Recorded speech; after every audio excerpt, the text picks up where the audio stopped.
Fifne mantiba wutu senya East Mansini mu na beto dwase Ghana Water Limited at yesimuni national security se enyumako bi omotonto nsuo no ensuo na wo mo twen ede adwuma na wo tonji sika no wo muntu ya ho ka ye illegal wafa kwati kwan so na wo ma twen mu bako eye standard water ye no so mo ne sachet ni ade ene bebre no a ekekan wo ye kasai Ghana Water for etwe wo mo wabo so.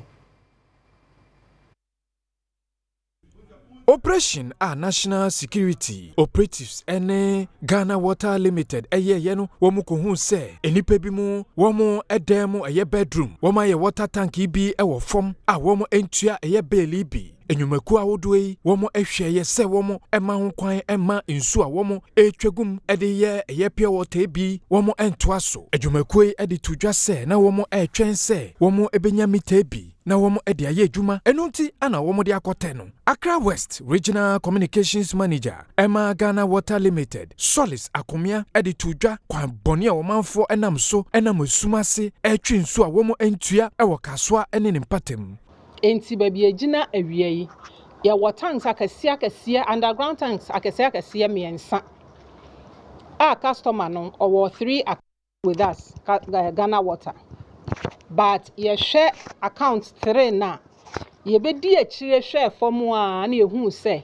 there's also a bypass 2-inch pipe omale 2-inch pipe aye ahye kokoa mu wo baabi a chese no ene di nsuo no ebe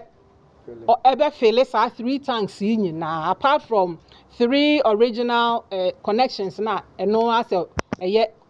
the correct account with us. Wasan ede ato omanfo a womo wo kaso ne mpatam ene Ghana nina nim se womo emmo eye Ghana Water Limited amane omanfo a womo nam kwan bone so etwe nsu a womo entua eye asefem pa se company a mo yensuo edema amanfo modeka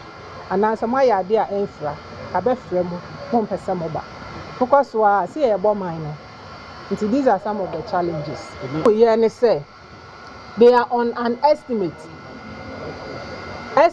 na omo was so na esa dodo for a company like this nti ya disconnect and yesemomra for discussion but they don't want to come or they haven't come yet. These are some of the challenges.